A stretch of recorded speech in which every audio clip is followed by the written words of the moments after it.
Buenas tardes, bienvenidos a la emisión de mediodía de Noticias Caracol, primero la gente. El gobierno de Estados Unidos ya hace presencia en Venezuela.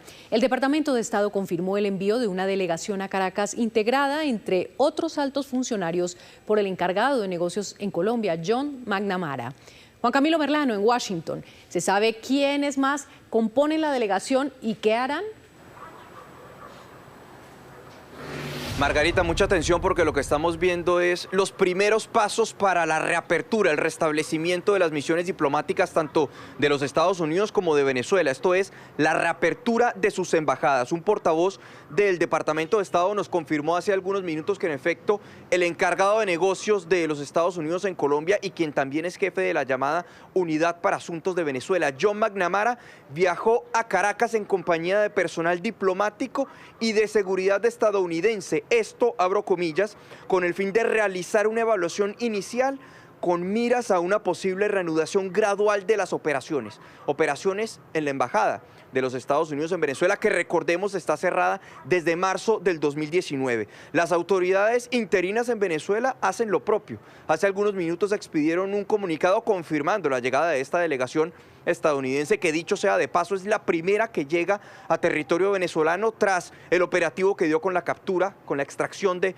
Nicolás Maduro. Y dice en este comunicado que ellos también estarán enviando su propia delegación aquí en Washington para iniciar también ese proceso del restablecimiento de la misión diplomática. Lo que dicen concretamente es: arriba al país una delegación de funcionarios diplomáticos del Departamento de Estado de los Estados Unidos que realizará evaluaciones técnicas y logísticas inherentes a la función diplomática. De igual manera, una delegación de diplomáticos venezolanos será enviada a los Estados Unidos para cumplir las labores correspondientes. Es el desarrollo a esta hora del inicio de los primeros pasos para la reapertura de las embajadas, tanto de Estados Unidos en Caracas como la de Venezuela aquí en Washington.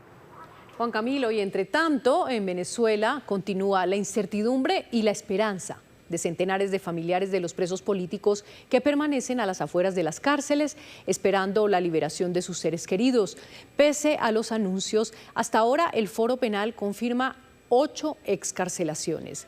Beatriz Adrián, en Caracas, ¿quiénes han sido liberados?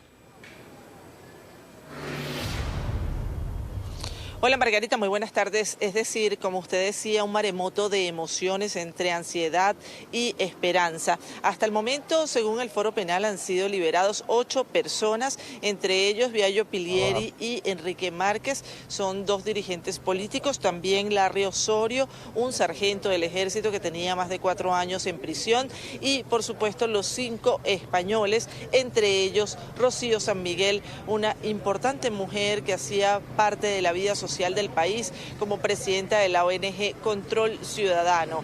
En distintas cárceles del país están a las puertas de estas prisiones los familiares con incertidumbre por no saber, porque no existe una lista de personas que van a ser excarceladas. Habló Jorge Rodríguez de que era un número importante.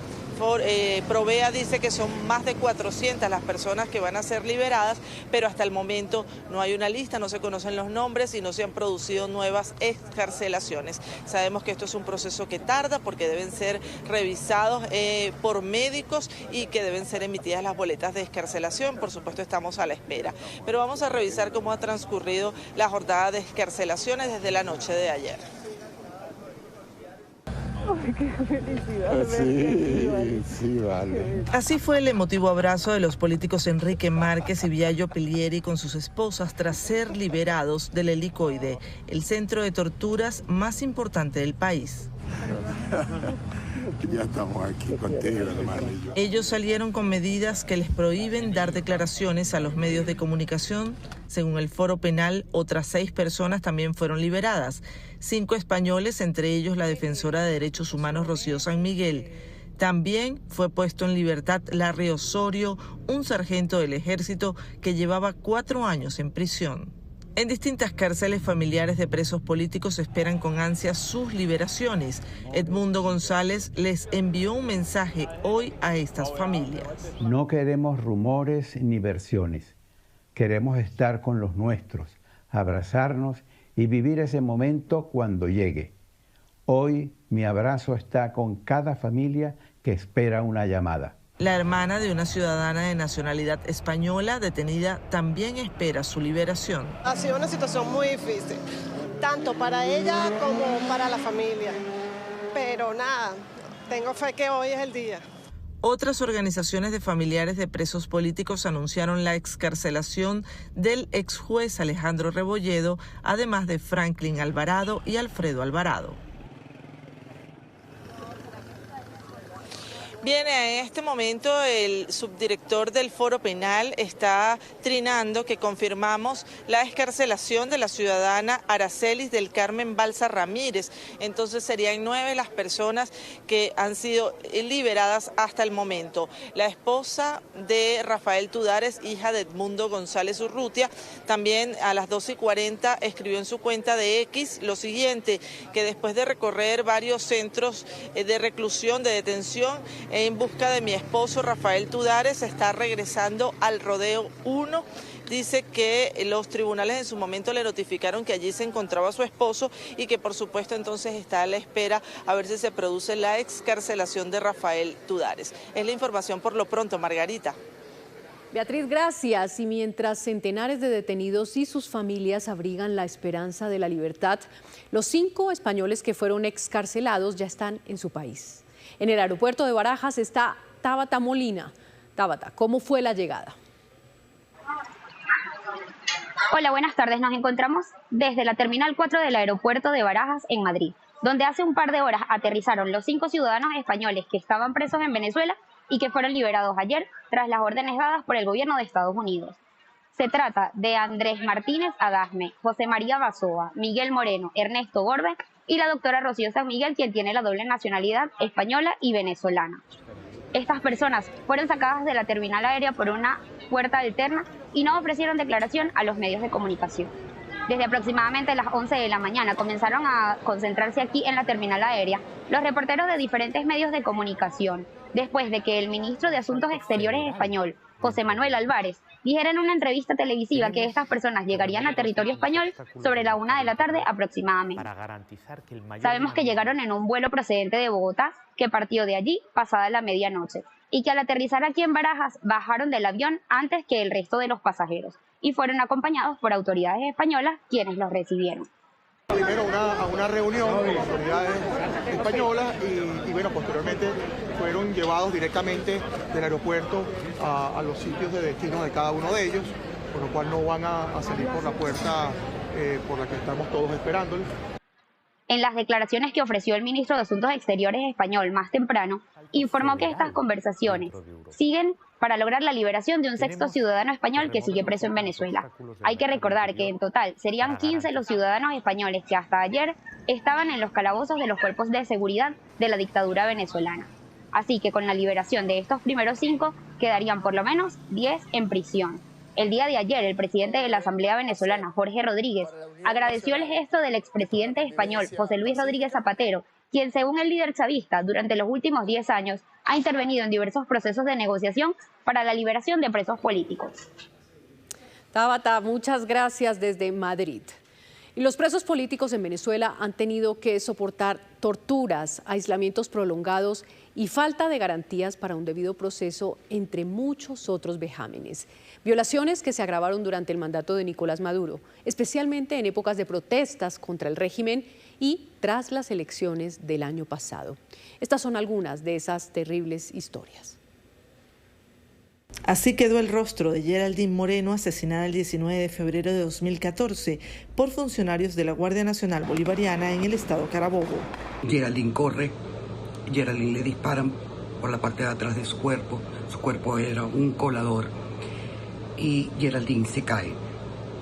A la distancia el guardia vuelve a disparar y en ese momento le caen los perdigones en la cara.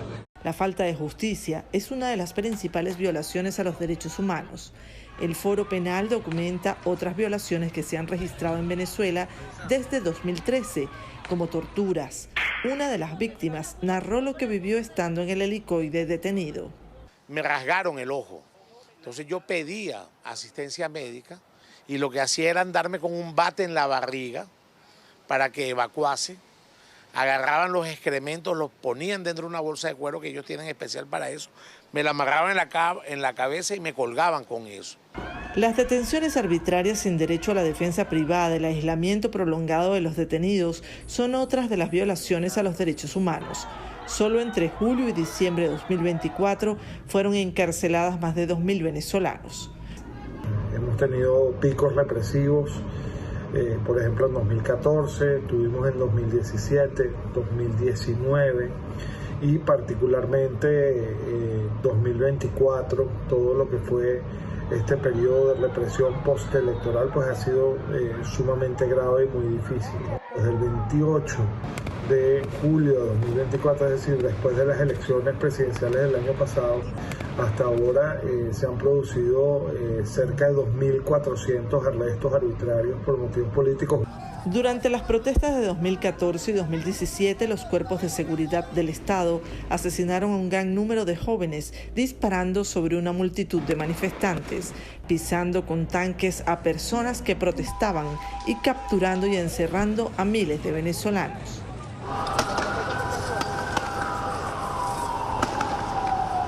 La maquinaria represiva del Estado venezolano continúa cometiendo graves violaciones de derechos humanos y delitos. Las víctimas y la población en general se encuentran desamparadas ante el ejercicio arbitrario del poder en un contexto en que está desapareciendo la mínima apariencia de la legalidad en la actuación de las autoridades. Las detenciones no han tenido límites. Incluso jóvenes menores entre 12 y 17 años también fueron detenidos y algunos de ellos permanecen en prisión. ¡No más presos políticos! ¡Justicia y libertad! ¡Ni un preso más! ¡Ni un preso más! Según Provea, en 10 años han registrado más de 10.000 muertes en manos de funcionarios del Estado, la mayoría cometidos durante las llamadas OLP, Operación de Liberación del Pueblo, y casi todos los casos permanecen impunes. En Noticias Caracol en Vivo hablamos con Zairam Rivas, esposa de Jesús Armas, quien aún sigue detenido en Venezuela. Ella también estuvo en el Helicoide como detenida hace 11 años y este es su relato sobre los horrores que se viven ahí dentro. Yo fui presa política hace 11 años cuando yo estuve en el movimiento estudiantil, cuando yo fui dirigente estudiantil, estuve en el mismo centro de reclusión donde hoy está Jesús, en el Helicoide, y bueno, sabemos de que son capaces, pero al mismo tiempo yo que viví las dos caras de la represión, en un momento como presa política, pero ahora como familiar de preso político, pude ver cómo realmente nosotros en Venezuela entramos en una situación, como bien lo expresaron organizaciones internacionales, de terrorismo de Estado. Yo tuve un abogado privado hace 11 años, cuando yo estuve detenida. Ahorita absolutamente ninguno de los presos políticos tienen derecho a abogados privados. Solamente pueden tener defensores públicos que les son impuestos, pero además de eso son desaparecidos durante semanas, meses, hasta que los familiares logran dar con el centro de detención. Y por si fuera poco, yo tuve visitas desde la primera semana que estuve detenida. Ahora, como te lo comenté con el caso de Jesús y otros, vivimos semanas y meses de angustia con muchos familiares, donde se convirtió en un patrón aislar a las personas e incomunicarlas y someter a los familiares a solo llevar lo que ellos llaman paquetería, ¿no? Entonces, por supuesto que eso nos mostraba día al día la crueldad en lo que estaba derivando un régimen en Venezuela. Mire, Zairam, usted hace 11 años, cuando fue presa política, ¿cómo vivió el Helicoide? Mira, el Helicoide es como bien se ha visualizado y como se ha denunciado por distintas organizaciones nacionales e internacionales, este centro de tortura, porque muy bien los han documentado las organizaciones de derechos humanos, diversas torturas que ahí se han manifestado. Cuando yo estuve detenida, yo vi lo que fue que algunos compañeros les hicieran daño. Yo estuve 2 meses sin salir al sol. Sin embargo, quiero decir que al día de hoy, y esto es muy importante denunciarlo, porque nosotros no podemos descansar hasta que se liberen a los más de 1.000 presos políticos. Claro. ¿Qué es lo último que usted ha sabido o que supo de su esposo, Zairam? Mira, ellos estas semanas no tuvieron ningún tipo de visitas. después de todos los acontecimientos del fin de semana, los familiares vivimos una fuerte incertidumbre en Venezuela, ya que previo a lo sucedido con Nicolás Maduro, los presos políticos venían siendo amenazados en muchos de los centros de detención, de que ellos iban a ser asesinados si algo pasaba, de que iban a atentar contra ellos, y por supuesto, en medio de todo este acontecimiento, los familiares no tenían comunicación con muchos de los presos políticos, y esto aumentaba la situación de angustia que ya normalmente uno tiene, ¿no? Una oscura realidad que ojalá esté empezando a llegar a su fin. El Helicoide, el tristemente célebre centro de detención del Servicio de Inteligencia Bolivariano SEBIN, es el epicentro de buena parte de este capítulo sombrío. ONG y exprisioneros denuncian que al interior de sus muros se han cometido las más graves violaciones de derechos humanos de los últimos años en Venezuela. Está en el corazón de Caracas, la capital venezolana. Es una estructura de concreto que en la década de los 50 fue levantada como un centro comercial. Hoy su nombre provoca temor. El Helicoide ha sido señalado por organismos internacionales como el centro de tortura más grande de la región y un símbolo de violación sistemática de los derechos humanos. Sus densos muros dan cuenta del dolor de miles de personas que han sido prisioneras en este lugar, sinónimo de horror, según relatan quienes estuvieron de rejas para adentro. Donde nos torturaban, yo tengo aquí torturas en la mano, donde nos cortaban, donde nos colocaban periódico en los ojos y colocaban tape. A mí, mira, cada vez que yo escucho una caja, cuando le colocan un tape adhesivo que suena duro, me recuerdo cuando me colocaban el tape en los ojos y me golpeaban. Allí no llegan los delincuentes comunes, van los presos políticos, manifestantes y opositores del régimen que alguna vez levantaron su voz contra la dictadura de Nicolás Maduro o el chavismo. Denuncian las organizaciones venezolanas y la misma ONU que el Helicoide se ha convertido en un centro de reclusión con condiciones inhumanas, celdas de apenas 3 por 5 metros, pasillos hacinados, insalubridad y presos durmiendo en el suelo.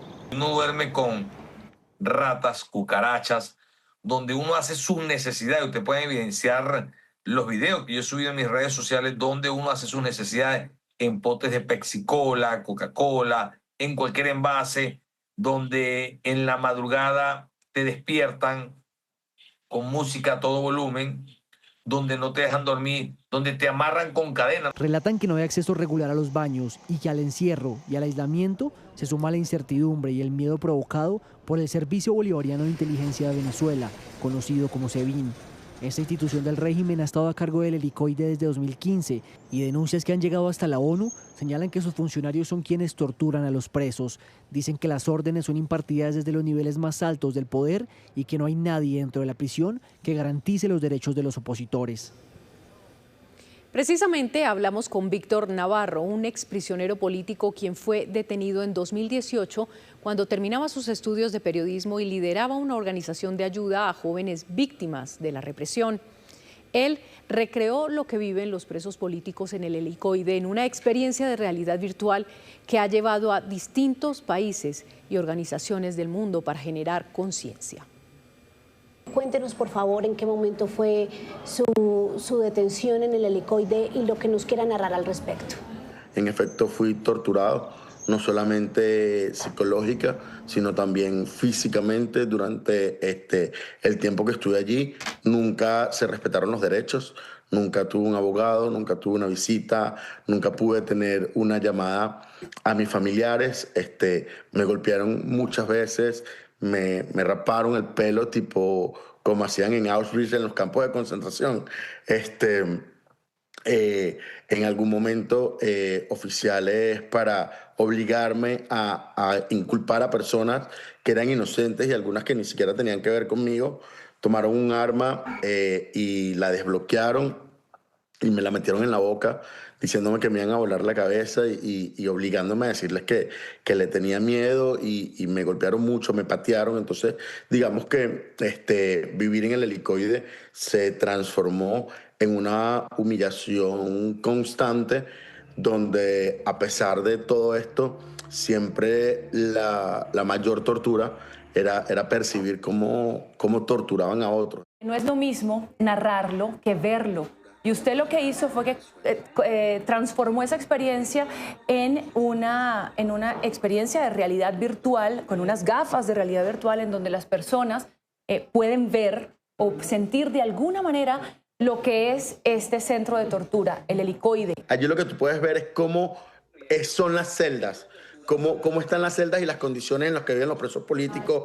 Te das cuenta cómo dormíamos en el piso. Nosotros, en efecto, recreamos el espacio e íbamos construyendo con diseñadores el espacio hasta que garantizáramos que se pareciese lo más cercano a la realidad. Ellos lo dibujaron, luego nosotros lo veíamos cuando hicieron los polígonos y crearon los assets, lo veíamos en realidad virtual.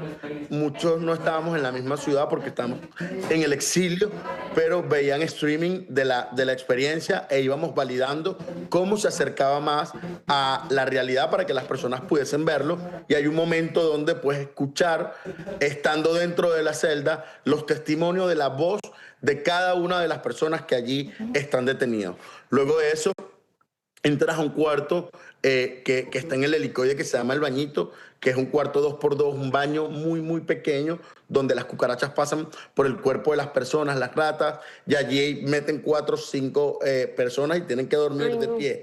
Entonces eso es lo otro que ven, y luego ves un poco más sobre los sistemas de tortura y ves cómo le ponen corriente en los testículos a las personas, cómo los asfixian con bolsas, lo que te comentaba que me hicieron a mí de ponerle un arma en la boca a alguien, cómo tenías que defecar en los envases donde te llevaban la comida, que la misma era semejante al vómito humano, y empiezas a ver un poco cómo es este sistema de torturas que al final del día, describirlo en su totalidad, es muy atroz por la cantidad de cosas que hace. Hay testimonios reales de personas que le quitaron las uñas, que las quemaban con cigarros, hombres que le pusieron palos, se los metían por el ano, o por ejemplo el caso de Mirlendris, que de la tortura le hicieron abortar y la dejaron en silla de ruedas y sigue estando detenida, por cierto, presa de Cilia Flores. Ojalá ella y todos los prisioneros políticos sean liberados. Mientras en Venezuela empiezan a recobrar la libertad algunos de los detenidos del régimen de Nicolás Maduro, en Valledupar una familia espera tener esa buena noticia, pues 2 de sus integrantes al parecer permanecen detenidos desde octubre de 2025. Desde el Cesar siguen esperando respuestas. En una vivienda del barrio Los Fundadores de Valledupar, la familia Gutiérrez observa con ansiedad las noticias sobre Venezuela. La razón es que se han enterado de las liberaciones de presos políticos luego de la caída de Nicolás Maduro. El día 26 de octubre, domingo, salieron a una gallera. Ellos eran bastante aficionados a los gallos, salieron a una gallera y según las indicaciones que nos dan es que fueron interceptados por personas encapuchadas, por personas que indicamos nosotros acá que es del régimen. Y desde ese momento no se sabe nada absolutamente de ellos. Aldemar explica que Reinaldo trabajaba en una casa campo de la madre de María Corina Machado y que por esa razón el 26 de octubre lo habrían detenido junto con su hijo, quien viajó al vecino país a visitarlo en esos días. Reinaldo Gutiérrez, ese es un señor de 58 años, él se fue de aquí hace aproximadamente 25 años, 20 años. Él trabaja ya como obrero o haciendo limpieza a una casa campo, mantenimiento a una casa campo, que pertenece a la mamá de la señora María Corina Machado. Eso es lo que hace, limpieza. De hecho, el partido 20 Venezuela ya se había pronunciado por esa captura en octubre. No es la primera vez en el Cesar que una familia espera la liberación de colombianos presos en Venezuela sin razón ni debido proceso. En Pueblo Bello, durante meses, una familia padeció una situación similar. Al gobierno nacional que nos apoye, porque realmente nosotros no tenemos ni ellos tenemos ninguna clase de color político. Queremos nos apoyen. Hemos visto cómo de otros países, otros presos de otros países han sido liberados y por qué colombianos no hay ni un liberado hasta el momento. Estas personas le piden al gobierno nacional por lo menos un pronunciamiento, un mensaje que indique que no han olvidado a los cesarenses presos en Venezuela. 12:56. Entre tanto, el presidente Donald Trump aseguró esta mañana que canceló una segunda ola de ataques en Venezuela gracias a la cooperación de las autoridades andreinas. Y anoche el mandatario dio una extensa entrevista a Fox News donde anticipó que lanzará ataques contra carteles en tierra. Regresamos con Juan Camilo Merlano. Juan, ¿qué es lo último? Andreina, lo último es la incautación de un nuevo buque petrolero, el Olina, en el Mar Caribe, según el Comando Sur de los Estados Unidos, porque estaba involucrado en actividades ilícitas, es decir, que estaba sancionado. Ha trascendido que al parecer llevaba una bandera falsa de Timor Oriental. Con este ya son 5 las embarcaciones que los Estados Unidos ha venido incautando con petróleo sancionado venezolano y seguirán incautando embarcaciones según lo que han anticipado. A esto se suma la entrevista del presidente Trump en las últimas horas dando una actualización sobre Venezuela, diciendo que está complacido hasta ahora o está contento con la cooperación por parte de las autoridades interinas en ese país y anticipando una posible reunión con María Corina Machado.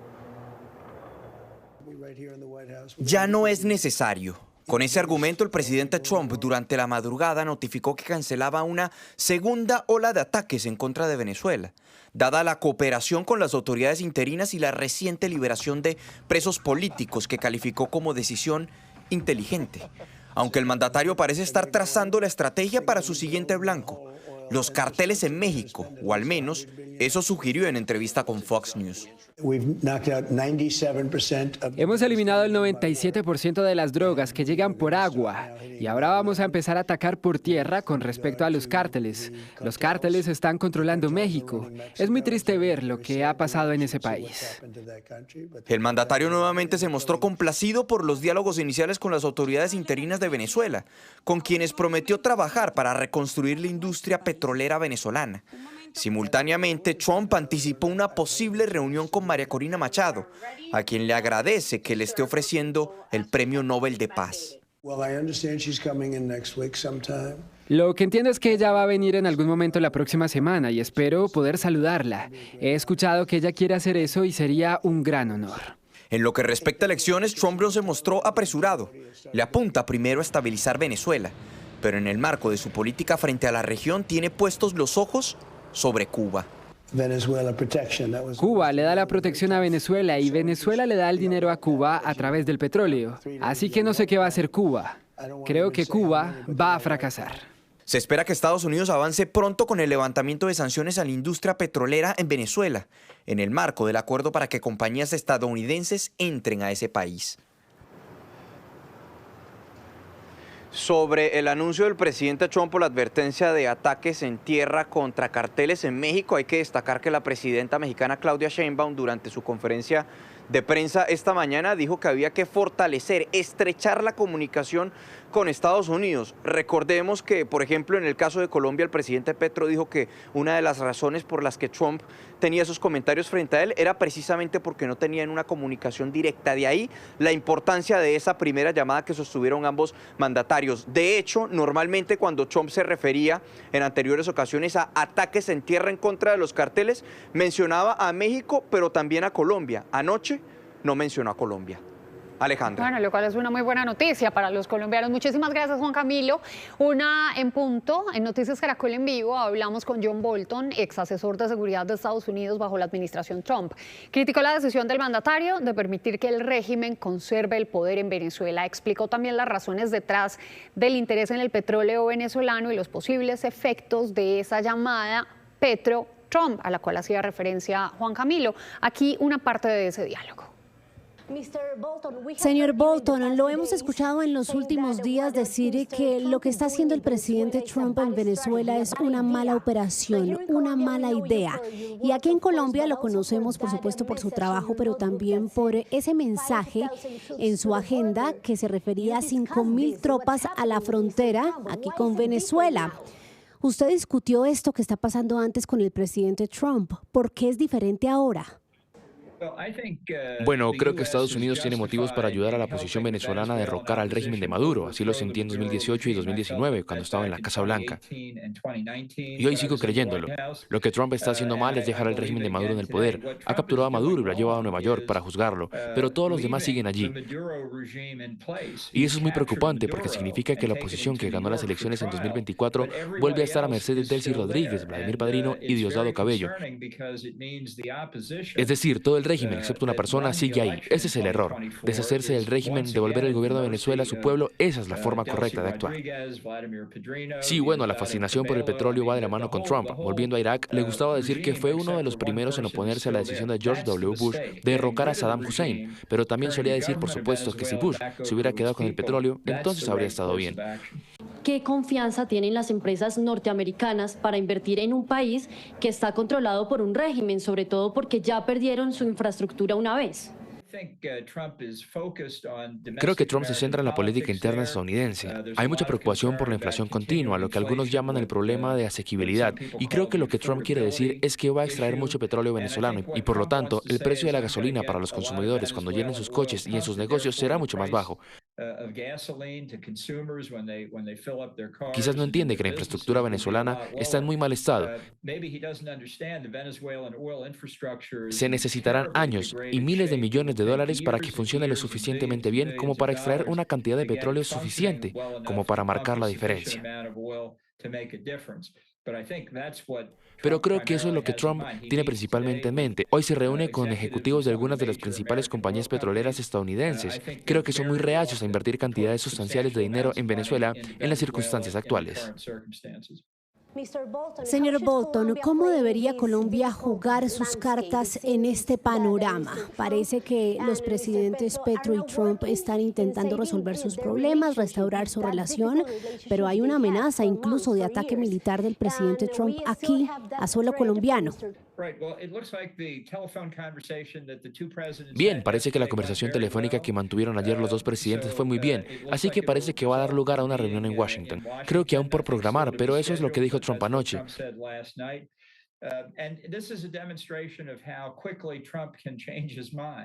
Y esto es una demostración de lo rápido que Trump puede cambiar de opinión y de por qué no hay un plan estratégico aquí. Primero Venezuela, luego Colombia, luego Cuba. Le doy crédito al presidente Petro. Debió ser una decisión difícil de tomar. Descubriremos qué magia utilizó con Trump. Pero es importante tener en cuenta que Trump no funciona como una persona normal y por lo tanto no detecto ninguna simpatía en Estados Unidos por enfrentarse a Colombia. Hemos tenido buenas relaciones con muchos gobiernos colombianos anteriores, colaborando en el problema de las drogas, que es lo que espero que podamos volver a hacer. Y cooperando juntos contra el régimen de Maduro en Venezuela, como hicimos durante el primer mandato de Trump. ¿Podría haber nuevos ataques en Venezuela, México u otros países bajo el argumento de que esto es parte de la guerra contra las drogas? Bueno, creo que sería muy desacertado por parte de Trump atacar a cualquier otro país, especialmente a México. En realidad, eso no tenía que ver con las drogas ni con el terrorismo internacional. Tampoco tiene que ver con la inmigración ilegal. Para Trump, creo que se trata de petróleo. Pero para quienes piensan en la seguridad nacional y la seguridad del hemisferio occidental, se trata de la influencia de países como Rusia, China e Irán. Y obviamente el principal sustituto de Rusia, Cuba. Todos los movimientos internacionales de los últimos días han impactado los precios del petróleo, tanto en la referencia WTI como en la referencia Brent. ¿Cuáles son los datos y qué dicen los expertos sobre los efectos de este precio en las cuentas de nuestro país? Le preguntamos a Luisa Polo. Andreina, buenas tardes. Vamos a ver y a revisar ese comportamiento del petróleo. Pues miremos primero ese petróleo WTI, esa referencia. Pues vemos que el 2 de enero se ubicaba en $57.21 y vemos cómo ha sido esa variación y hoy en promedio se ubica en $59.54. Ahora miremos la referencia Brent, que es la referencia que utiliza Colombia. Pues miremos ese comportamiento. El 2 de enero se ubicaba en los $60.79 por barril. Y hoy vemos en promedio, antes de que cierre el mercado, que se ubica en $63.55. Esta variación, ¿por qué es importante? Porque de acuerdo a estos precios, pues influye también en las finanzas de Colombia. ¿Por qué? Porque el gobierno en el presupuesto general incluyó que el barril de petróleo se debería vender entre los $61 y los $62. Y de eso depende si gana o pierde esas finanzas de nuestro país, si reciben más o menos dinero. Nosotros consultamos a los expertos sobre este comportamiento y cómo impacta las finanzas de la nación. Así, nosotros vemos también unas implicaciones sobre las cuentas fiscales de Colombia. Tenemos un cálculo que cerca de 300.000 millones de pesos se podrían ver afectados por cada dólar que va frente a lo que tiene el gobierno en su presupuesto. De tal manera que si para el cierre del año terminaríamos con unos niveles de petróleo cerca de $57 por barril, que es más o menos lo que se está estimando por parte de los analistas, versus lo que tiene el gobierno de $62 por barril en cierre de año, podríamos ver una menor cantidad o un faltante de ingresos por parte del gobierno de cerca de 1,5 billones de pesos. Y vemos que se ha recuperado ese precio por distintos factores internacionales, lo que pueda pasar con Venezuela, con la inversión, la reunión del presidente Donald Trump con estas petroleras, entre otros factores internacionales. Y miremos también este dato, las exportaciones de Colombia en barriles en noviembre fueron de 12,7 millones. También consultamos con académicos sobre el impacto de todos estos movimientos en el petróleo internacional a largo plazo para la industria petrolera colombiana. Sí, nosotros tenemos unas exiguas reservas del orden de los 2.000 millones de barriles que escasamente en 2 años van a alcanzar para el suministro interno. Obviamente las exportaciones de esos excedentes van disminuyendo y al ir disminuyendo y bajar el precio, pues los ingresos para el país en términos de exportaciones y divisas van a disminuir significativamente y obviamente Ecopetrol va a ser afectado en sus dividendos, por lo cual entramos en una situación muy crítica desde el punto de vista económico y autosuficiencia petrolera. Posiblemente en 2 años ya tendremos que importar para cumplir con la dieta de las 2 refinerías más importantes del país. Dicen los expertos también que hay que esperar el comportamiento en los próximos meses para conocer con precisión cuál será el impacto y lo que ocurra también en Venezuela, porque eso será a largo plazo. Sí, señora, depende de muchísimas variables todavía la situación. Luisa, muchísimas gracias. El presidente Gustavo Petro habló con El País de España y con nuestro canal aliado CBS de Estados Unidos sobre la llamada con el presidente Donald Trump. Dijo que el mandatario estadounidense sí tenía intenciones de una operación militar en Colombia y confesó que tuvo miedo de sufrir un destino similar al de Nicolás Maduro. ¿En algún momento tuvo miedo que el presidente Trump lo capturara? Mira, yo lo que tengo más miedo, no voy a decir que no me da miedo, que me amenazan cuando lo que vienen son helicópteros y cosas de esas. Y misiles, si no tenemos ni siquiera un sistema antiaéreo. El de Venezuela fue que no lo hicieron operar, pero el nuestro no existe. Entonces, claro, pero lo que me asusta es la reacción en Colombia, que se haría diferente que en Venezuela. Y si aquí sucede algo contra el presidente de Colombia con fuerte apoyo popular, como ayer lo demostramos, pues Colombia entra en guerra. Durante 45 minutos, el presidente Gustavo Petro respondió a Lilia Luciano de la cadena CBS News las dudas detrás de esa llamada con el presidente Donald Trump, la primera vez en que ambos escuchan la voz del otro sin intermediarios. El presidente Petro se sinceró. ¿Qué le dijo el presidente Trump? ¿Qué me puede comentar? ¿Qué le dijo? Primero me dejó hablar 40 minutos de 55. Yo muy latino, él muy estadounidense y fue más pragmático, él habló 15. Yo tenía la oportunidad de mostrarle la otra visión en los 2 temas que mencioné, narcotráfico y Venezuela. Y él en los 15 minutos vio, me lo dijo, de usted han dicho tantas mentiras como de mí. ¿El presidente Trump le dijo que lo va a quitar de la lista? No hablamos de eso y no era tampoco... Primero es solucionar temas sociales, indudables. Si hay una crisis militar con Colombia, pues lo que sobreviene es violencia, así yo no quiera. Pues además no podría querer, además pues, si me llevan o pues, si es contra mí. Yo iba a dormir aquí con la espada de Bolívar, que está a mi cuidado. Eso indica lo asustado que estaba usted, de que de verdad venían por usted. No asustado, porque si no me iría a las montañas. ¿Por qué va a ir a la Casa Blanca? ¿Cuál es su meta? ¿Y esa visita se trata de frenar una guerra entre Estados Unidos y alguna parte de Latinoamérica? Frenar una guerra en el mundo. de lo cual Latinoamérica es como uno de sus primeros pasos. Pero, digamos, en relación al punto narcotráfico, yo creo que no va a haber ningún problema. Tenemos los mejores resultados, los datos están ahí. El mandatario también le habló al país de España y confirmó que el presidente Donald Trump tenía planes serios de una intervención militar. Sin embargo, esa llamada telefónica bajó la tensión entre ambos jefes de Estado. En las dos entrevistas, el presidente Gustavo Petro mencionó que la situación en Venezuela se tocará con el presidente Donald Trump de forma presencial. Dijo que es clave garantizar un proceso electoral confiable y que haya un gobierno producto de un acuerdo entre todas las fuerzas políticas de ese país.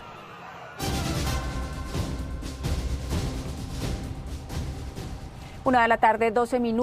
Un joven resultó con graves quemaduras en su cuerpo tras, según la policía, un presunto incendio dentro de la celda en la que se encontraba detenido en la estación de Choachí, en Cundinamarca. La Justicia Penal, Militar y Policial investiga una posible negligencia de los uniformados. Queremos es que haya claridad en esto, que no se quede esto impune. Doña Rocío llora a su hijo Sebastián Guerra Avellaneda, que está completamente vendado y bajo pronóstico reservado en el Hospital Simón Bolívar de Bogotá, después de quemarse dentro de una celda en la estación de policía de Choachí, Cundinamarca, donde se encontraba detenido. Tiene quemaduras en el 49% de su cuerpo, la mayoría de tercer grado. En este momento le han hecho 2 cirugías. Si uno se quema un dedo y le duele a uno, ¿cómo será mi hijo? Su espalda, su brazo, su parte izquierda, su rostro, su brazo, su parte lumbar, su pecho, su abdomen. Entonces, en este momento la salud de mi Sebastián está muy... La policía de Cundinamarca explicó que en la mañana del 1 de enero de 2026 detuvieron a Sebastián Guerra en esta calle del barrio San Luis, bajo los efectos del alcohol y en una riña con su hermano durante la celebración de Año Nuevo. Al no poder controlar su alto grado de exaltación, lo llevaron detenido a esta estación de policía del municipio, en donde, según dijo la institución en este comunicado, el joven habría iniciado la conflagración con un encendedor. Él cuenta que cuando menos piensa es que ve como un soplete en la colchoneta y él empieza a decir auxilio, auxilio y nadie le contestaba. Al buen rato ya dijeron no encontramos la llave para abrir. Y ahí no se acuerda él de más nada. Yo creo que hubo negligencia de parte de ellos porque yo les pregunté cómo es posible que mi hijo se haya prendido, no. Entonces ellos mismos me reafirmaban los patrulleros porque a ellos se les retira todo, ellos no se les deja nada y que de pronto pueda prever algún peligro. No, eso no. Ellos mismos se sorprendían. La Justicia Penal Militar investiga este caso para resolver las dudas en torno al incendio en esta estación. ¿Fue provocado? ¿Fue un accidente? ¿Cuál fue el tiempo de reacción de los uniformados para sacarlo de la celda y brindarle los primeros auxilios? Mientras tanto, el joven permanece en una UCI y completamente aislado ante el inminente riesgo de contraer una bacteria o infección que pueda causarle la muerte. El atraco a 2 adultos mayores en Bogotá y el asesinato de un joven alemán en La Guajira por robarlo generan indignación y preocupación por la inseguridad en el país. Por eso revisamos las cifras oficiales sobre este fenómeno y a pesar de la sensación de la ciudadanía encontramos que las denuncias están disminuyendo. En todo el país cayeron 8% en 2025 cuando fueron 270.829 casos frente a 2024 cuando se registraron 293.710 casos. El comportamiento de las denuncias por robo en las principales ciudades del país muestra contrastes importantes. Bogotá es la ciudad más afectada con 117.884 casos, aunque tuvo una disminución del 2.6% frente a 2024, cuando se registraron 121.073 denuncias de robos. En el caso de Medellín y Cali también se presentan descensos al pasar de 23.858 a 22.560 y de 20.385 a 16.261 casos respectivamente. En contraste, Barranquilla evidencia un aumento y considerable. Pasó de 6.529 a 9.514 casos, es decir, tuvo un incremento del 45%. Del total de robos registrados, los hombres son los más afectados y representan el 56% de las víctimas, equivalente a 152.951 hechos, mientras que las mujeres representan el 43% con 117.788 casos. Y es que en muchos casos, como el de los 2 adultos mayores que fueron asaltados aquí en Bogotá, las víctimas deciden no denunciar. ¿Por qué? ¿Qué está pasando? Y sobre todo, ¿qué dicen los ciudadanos? Estamos en vivo desde varias ciudades. Ven ustedes ahí en el noroccidente de Bogotá, Camila Olaya, en Medellín está Mariana, en Cali está Valentina y Argemiro Pion. En Barranquilla, recuerden, la que presentó el mayor aumento con el 46% de las denuncias para 2025 versus 2024. Vamos a comenzar aquí con Camila Olaya, que le ha hecho seguimiento al caso de esos 2 abuelitos en el noroccidente de Bogotá. Camila, ¿qué le dice la gente? Alejandra, televidentes, muy buena tarde. Pues efectivamente, aunque las cifras de las autoridades reflejan una disminución en el reporte de denuncias, sobre todo de hurtos en la ciudad, la ciudadanía sobre todo afirma que ha dejado de denunciar porque esto se ha convertido en un verdadero calvario. Entre trámites largos, fallas en el sistema y la inseguridad, muchas víctimas prefieren guardar silencio ante estos hechos. Pero ¿cómo se vive este trámite? En la siguiente nota les contamos. Es miedo, es no querer denunciar por el tiempo que se puede gastar uno haciendo esa denuncia. Entonces no creo que se haya reflejado en seguridad, sino que pues es otra cosa, es simplemente no hacerlo para no perder el tiempo. Como Fabio, muchos bogotanos sienten que denunciar cuando son víctimas de delitos como el robo no siempre trae soluciones. Por el contrario, el trámite se convierte en un calvario que agrava la frustración, el desgaste emocional y la sensación de que, pese al alzar la voz, no pasa nada. Sin embargo, denunciar es clave. El primer paso es identificar el delito y acudir a la autoridad correspondiente, policía o fiscalía. La denuncia puede hacerse en línea o de forma presencial. En ambos casos, el ciudadano debe aportar pruebas y recibirá un número de erradicado para el seguimiento del caso.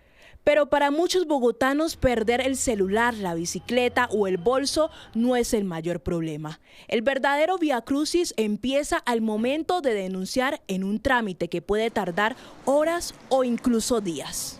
Es muy complicado acá el hecho de que a uno lo roben y poner denuncia, porque acá no hacen casi que nada. Sí, es un poquito harto, sobre todo, digamos, el digital me parece como muy extenso. Y el presencial, pues sí se demoran mucho en atenderlo a uno. Y aunque la denuncia también se puede hacer de forma virtual, algunos consideran que la tecnología tampoco es la solución. Porque me parece mejor presencial que digital, precisamente yo no sé hacer eso. Según cifras oficiales, los reportes de hurto en Bogotá en el 2025 disminuyeron en un 3% en comparación con el 2024, aunque muchos creen que esta reducción no necesariamente significa menos delitos, sino menos denuncias. No, pues ya nos robaron, ya que de pronto no están denunciando, pero realmente los robos y para nosotros como ciudadanos creo que han incrementado. Denunciar es un derecho, pero para los bogotanos se ha convertido en una prueba de paciencia. Mientras las cifras bajan, el silencio crece y con él los delitos no siempre quedan registrados, pero siguen golpeando a la ciudadanía. Entre tanto, un caso de justicia por mano propia ha dado mucho de qué hablar en Medellín. 2 señalados ladrones fueron desnudados por la comunidad. Mariana Rodríguez, ¿qué fue lo que pasó y cómo terminó todo esto? Tatiana, televidentes, buenas tardes. Estamos justamente en el barrio El Picacho, en la zona donde se registró este vergonzoso castigo que le han puesto a estos 2 delincuentes. Justamente fue por esta calle, ahí ven ustedes un poco pues en la parte alta de la calle. Por ahí comenzaron entonces estos 2 hombres a trotar desnudos, con las manos atadas y también con su rostro pintado y otras frases que también les dibujaron en su cuerpo. Todo como como una represalia que decidió tomar la misma comunidad en rechazo a lo que ellos estaban intentando cometer, que era el hurto a una vivienda de este sector. Sin duda, pues esto ha generado múltiples reacciones. La comunidad defiende esta justicia a mano propia, diciendo que a veces la autoridad es un poco lenta para reaccionar ante esos casos, pero también hay quienes defienden los derechos humanos y dicen que este es un delito incluso peor al que este hombre estaba intentando cometer. Aquí les mostramos y les contamos lo que pasó y lo que dice la gente y, por supuesto, los defensores de derechos humanos. Los obligaron a trotar desnudos, amarrados y con la cara pintada mientras la gente les gritaba insultos. La comunidad del barrio El Picacho dice que tomó esta decisión porque los habrían sorprendido cuando irrumpieron en una vivienda para robar. Para que la comunidad se dé cuenta e identifique a la gente que está haciéndole mal a la comunidad. Porque es preferible que hagan eso, no que los cojan y traten de hacer justicia por mano propia y que los linchen, de pronto que los maten. Hay muchas personas que dicen que muy bueno, que para que así no dejen el vicio de estar por acá, o en fin, que son como un ejemplo para los otros. Tomar justicia por mano propia y en este caso someter a la vergüenza de correr desnudos frente al público por las calles a dos personas genera opiniones divididas. Hay quienes lo respaldan diciendo que es cansancio de la gente al no recibir apoyo de las autoridades para frenar los hurtos. Es precisamente por eso, porque hay veces que las autoridades no llegan, no son como tan efectivas en esos aspectos, entonces la gente se cansa y toma esas decisiones. Así ellos no dejan de robar, pero digamos la zona ya saben que la respetan y que la comunidad ya los conoce. Y están quienes llaman la atención en la necesidad de actuar sin violar los derechos humanos de ninguna de las partes.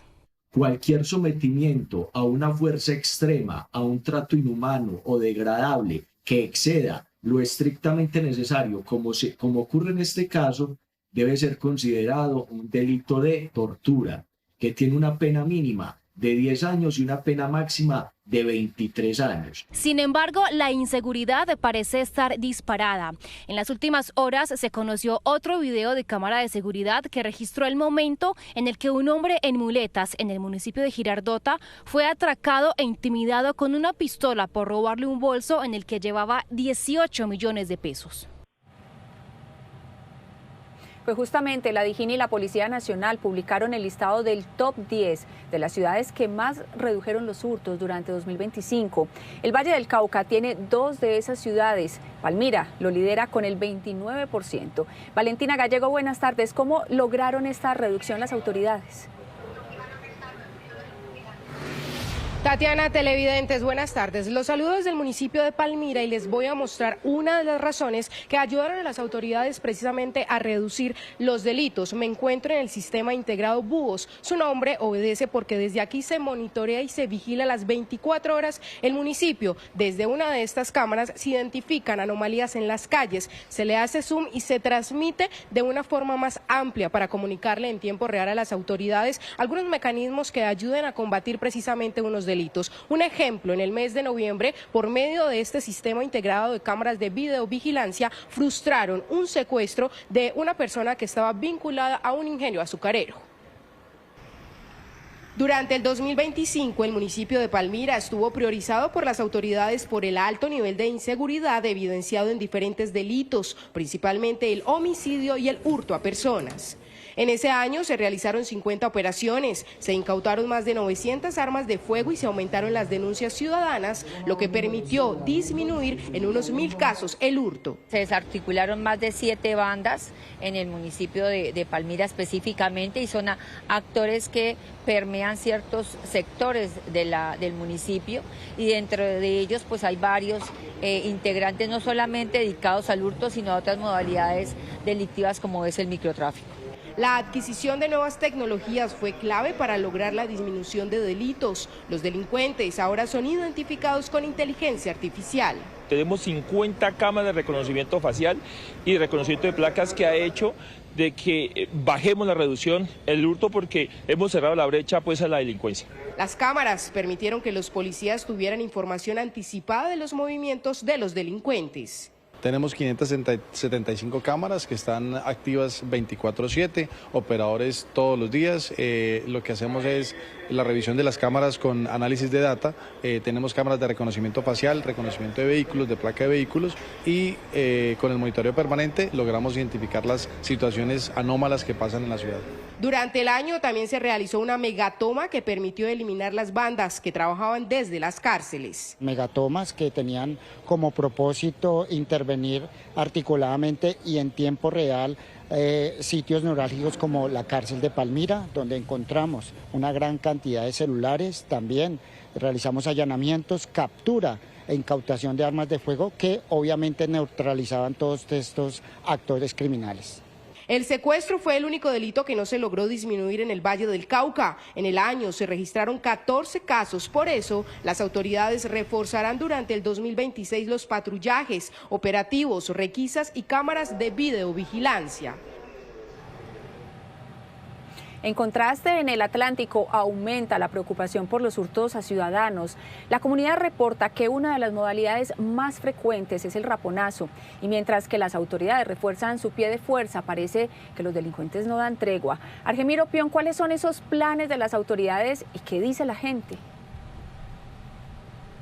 Bueno, Tatiana, mire, entre otras medidas nos informa la policía que fue creado un grupo especializado contra el atraco, pero además se reforzó el servicio policial con la incorporación de 400 nuevos uniformados, lo que, según la institución, le permitió disminuir el hurto a personas en el último trimestre de 2025 en por lo menos un 31%, con más de 2.080 capturas por el delito de hurto en todas sus modalidades. Sin embargo, la comunidad dice que la delincuencia los sigue golpeando en varias zonas de la ciudad. 8 hombres en 4 motos asaltaron a un ciudadano que caminaba por una calle del sur de Barranquilla. Los delincuentes que le quitan sus pertenencias suben a los vehículos y huyen. Estas mismas personas aparecen en otra parte de la ciudad para robar a una mujer bajo la misma modalidad. Tras varios meses de investigación, la policía capturó a todos los integrantes de la banda. Sin embargo, el robo callejero sigue siendo un dolor de cabeza para habitantes como Ronald Lugo, quien denuncia que fue víctima de la delincuencia.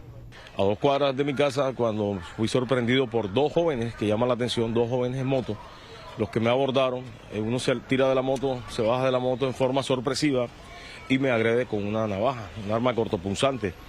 Me intimida y me pide el celular directamente. Aunque el distrito reporta una disminución del 31% en hurto a personas desde el mes de noviembre de 2025 en Barranquilla, la comunidad sigue reportando casos. Ayer en las horas de la mañana, tipo 8:30 de la mañana, frente a la puerta de mi casa pasó un hombre en moto, un joven, y le aló el celular a la vecina que iba pasando y la tiró al piso. La policía informó que se han reforzado las operaciones para combatir los delitos de alto impacto en la ciudad y se han obtenido buenos resultados. La desarticulación de 13 grupos delincuenciales dedicados al hurto a personas en materia judicial. Con esto logramos contener este delito que venía en aumento durante el primer semestre de un 139%, logrando llegar a finales del año, en diciembre, a un 36%, lo que permitió una reducción del 103% en ese semestre. Hoy, durante el año 2026, tenemos una reducción ya del 58% en el hurto a personas. La alcaldía reporta que se están invirtiendo 100.000 millones de pesos para el fortalecimiento de capacidades en policía, fiscalía y ejército.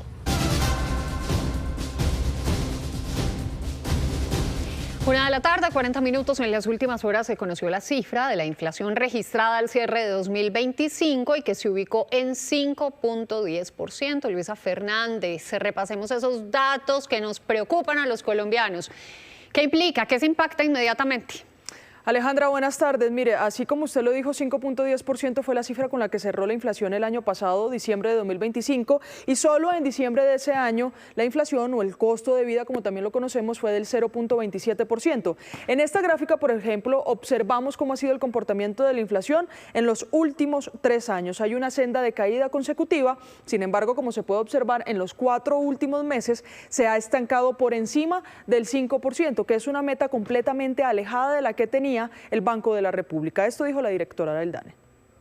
La última variación anual inferior a la observada al finalizar este año 2025 se presentó en 2020 cuando esa variación del IPC alcanzó 1,61%.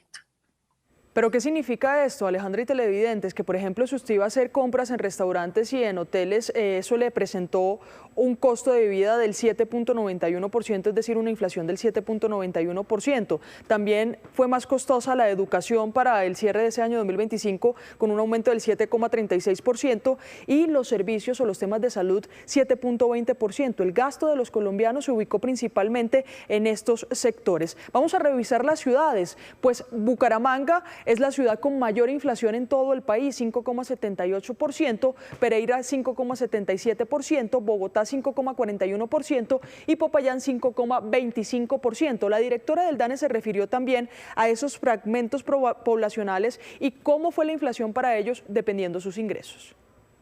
Y la variación anual termina en el orden normativo, siendo mayor la variación para los hogares de ingresos altos, 5,17%, le siguen los de clase media, 5,11%, vulnerables 4,97%, que equipara a la de pobres 4,97%.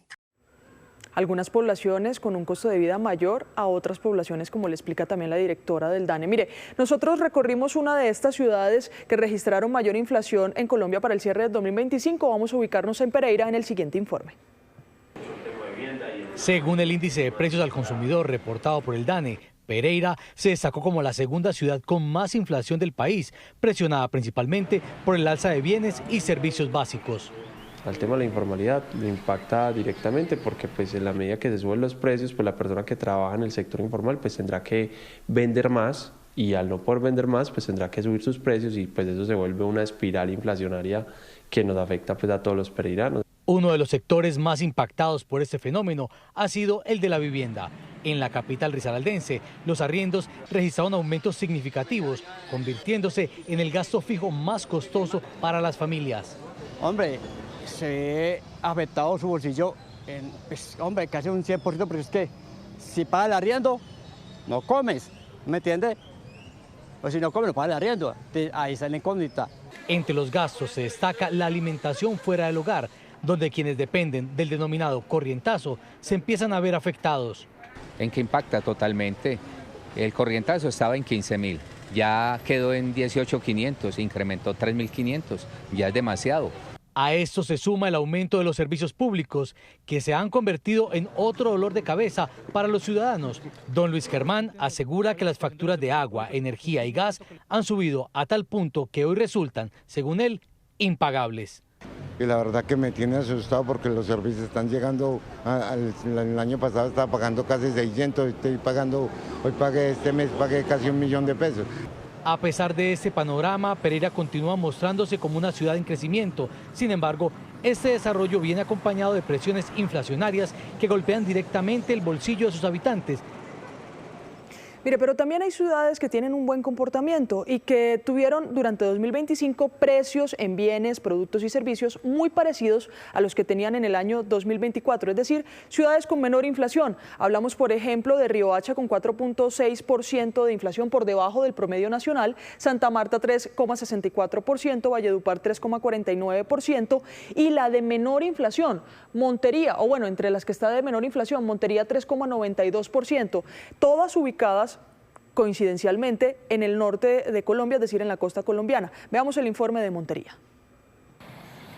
Los habitantes de la capital cordobesa han experimentado de cerca cómo los precios de la ciudad permanecen accesibles, desde la alimentación hasta los servicios básicos.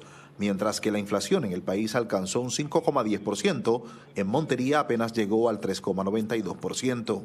Sí, Montería es una de las ciudades donde la comida es un poco más económica, más barata. Entonces, sí, lo que el DANE tiene, esa cifra sí es cierta, porque Montería es una ciudad donde usted viene a los mercados y consigue de todo más económico en esos grandes supermercados. Más allá de los precios, lo que caracteriza a Montería es su capacidad de adaptarse a las necesidades de sus habitantes. O sea, vivo en el barrio Rancho Grande. Pues sí, tengo años viviendo acá, sí, es económico. Como en todo, ¿no? Como en todas partes. A diferencia de otras ciudades, me parece una ciudad muy acogedora y que encontramos cosas bastante económicas en comparación a otras ciudades, y pienso que sí, nos acomodamos pues cada quien a su bolsillo para tener nuestras propias cosas. Claro, sí señor, nos sirve para hacer ejercicio y pues ahí nos ahorramos los pasajes, siempre firme ahí con la bici.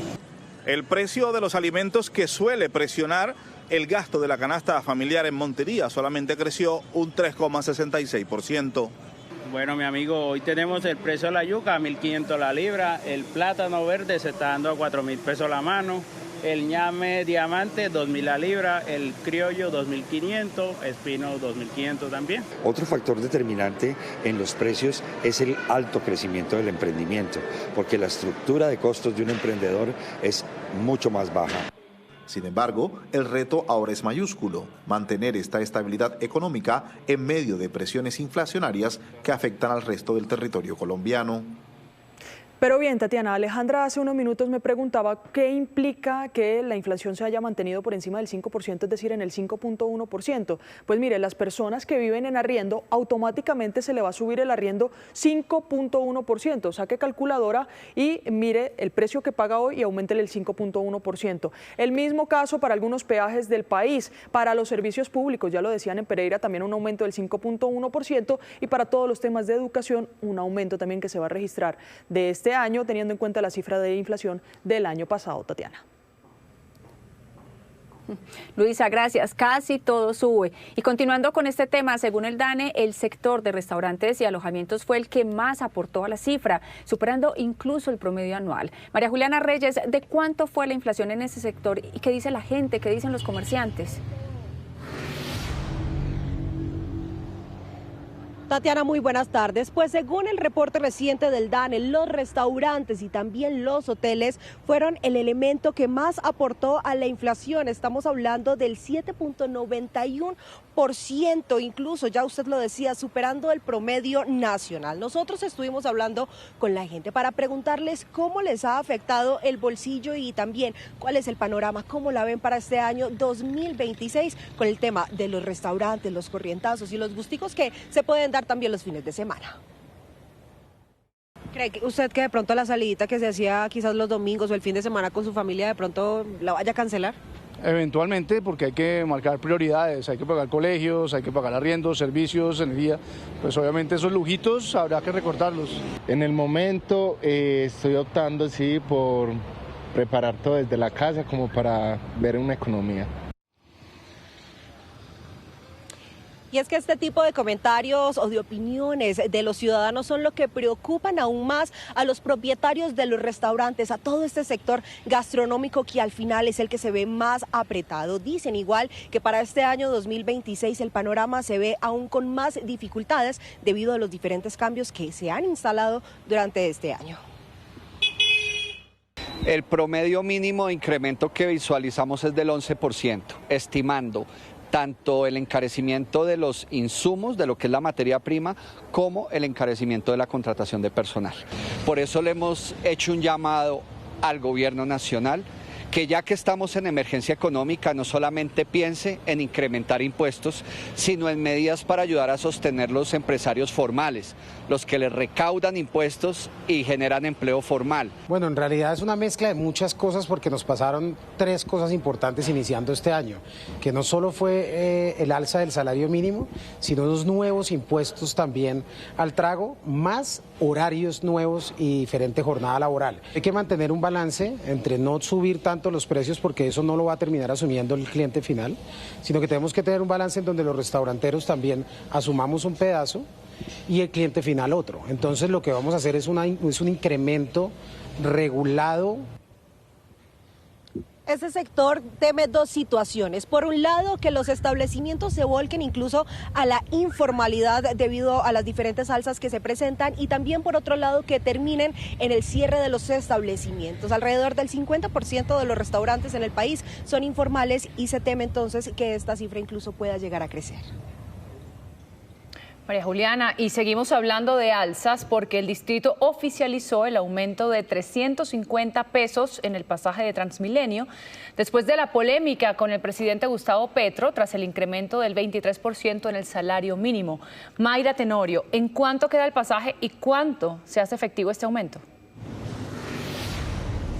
Muy buenas tardes. Esta tarifa queda en 3.550 pesos. Hay que decir que cuando usted llegue a este punto, a estaciones y portales, ya no se encontrará con esta tarifa de 3.200 pesos. ¿A partir de cuándo? 14 de enero, es decir, el miércoles de la siguiente semana. Precisamente hemos estado en este punto hablando con usuarios sobre sus opiniones y también con el distrito que se mantiene en este alza. Aquí el primer mensaje: el transporte público es un bien esencial, es un servicio esencial y la tarifa obedece a poder. Por un lado, pues sopesar, digamos, el aumento del 23% del salario mínimo legal vigente. La tarifa solo está incrementando, es un porcentaje mucho menor, queda en 3.550 pesos el valor de la tarifa. Esto es igual para troncal, para zonal, para Transmicable, y lo más importante acá, también estamos manteniendo los beneficios que veníamos teniendo el año pasado, también los mantenemos. Las poblaciones vulnerables van a seguir recibiendo sus beneficios, esto gracias también al esfuerzo y al apoyo de la Secretaría de Integración Social. Aquí lo que estamos buscando es poder mantener la calidad del servicio, la prestación del servicio, llegar con los pasajes gratuitos, con la oferta que tenemos para esta población más vulnerable, que pueda seguir accediendo a nuestro transporte público y nosotros prestando el servicio con Transmilenio. Y mientras les sigo mostrando cómo está el panorama con los usuarios, ya se comienza a ver el flujo usual en las estaciones de Transmilenio después de fiestas.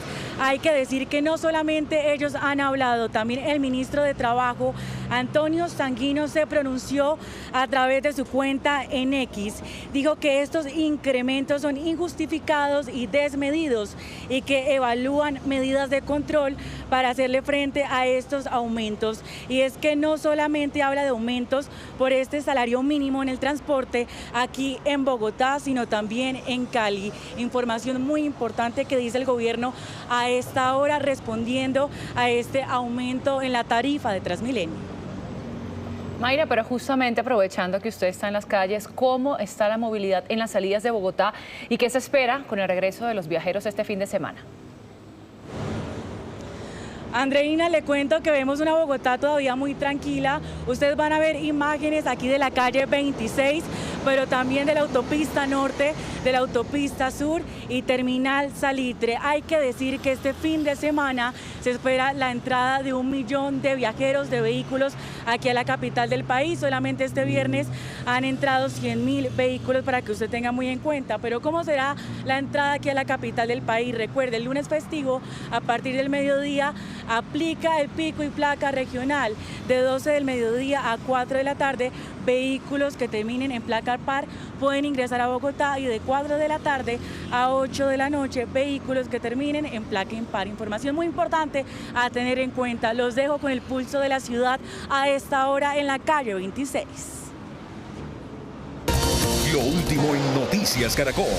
1:54, mucha atención. El presidente de Estados Unidos, Donald Trump, acaba de informar que se reunirá la primera semana de febrero con el presidente de Colombia, Gustavo Petro. Juan Camilo Merlano, ¿qué dijo el mandatario estadounidense? Andreina, en efecto, lo hizo a través de una publicación en su red social Trump, asegurando que será la primera semana del mes de febrero la reunión con el presidente Gustavo Petro, como ya se había anunciado anteriormente que se organizaría. Vean ustedes la publicación del presidente Trump: espero con interés de reunirme con Gustavo Petro, presidente de Colombia, en la Casa Blanca durante la primera semana de febrero. Estoy seguro de que será muy beneficioso para Colombia y Estados Unidos, pero es necesario prohibir la entrada de cocaína y otras drogas a Estados Unidos. Gracias por su atención. Es lo que acaba de informar el presidente Donald Trump. Entonces, Gustavo Petro vendrá a Washington y se reunirá en la Casa Blanca con el presidente Trump la primera semana de febrero. Juan Camilo, noticia de última hora, gracias por la información desde Washington. Y cambiamos de tema porque la tecnología nos permite tener cada vez más control sobre nuestra salud. Para la muestra, los relojes inteligentes. Doctora Fernanda, buenas tardes. Se han convertido en algo más que un accesorio, ¿cierto? Sin duda, Andreina, buenas tardes para todos. No solo cuentan pasos, hoy permiten promover estilos de vida saludables, monitorear ciertas condiciones crónicas, educar y que seamos más conscientes de tantos datos claves como la frecuencia cardíaca, la saturación de oxígeno, funciones como el sueño. Hay relojes que miden más de 10 indicadores, incluso unos diseñados para seguir aspectos como la tensión arterial. Digamos que hay uno para cada necesidad. Les cuento que tuve la oportunidad de conocer cómo se evalúan estos indicadores y la ciencia que hay detrás para que podamos confiar en su precisión. Eso sí, teniendo en cuenta que son una ayuda, como ya lo hemos dicho, un aliado, no el reemplazo de un control, ni de un examen, ni de la asesoría de los profesionales en la salud. ¿Usted usa reloj inteligente? ¿Por qué lo hace? Inicialmente porque me lleva al registro de todo el ejercicio. Es muy importante para la atención, para pulsaciones, para mejorar el ritmo, para hacer controles y cuando uno va al médico entonces ya lleva resultados. En la salud pues para tener cierto control de mi rutina diaria. La presión, muchas calorías. Estos dispositivos existen hace más de una década y se han convertido en una ayuda y casi que en una compañía para muchas personas. En Colombia se estima que el 28.1% tiene uno de estos dispositivos en su muñeca y gracias a la información se sienten más motivados a tomar decisiones saludables, no solo en cuanto a actividad física, sino otros aspectos como el sueño. Se ha medido y las personas aumentan un 35% más el ejercicio diario y disminuyen en un 27% el sedentarismo. Como la principal recomendación que le doy a las personas. Entonces piensen antes de comprarlo, ¿para qué lo van a utilizar? Realmente voy a utilizarlo para evaluar mi ritmo cardíaco, tengo palpitaciones, tengo sospecha de una arritmia, me lo recomendó el médico, pues venga, hay que buscar la tecnología que permita tomar el electrocardiograma tal vez.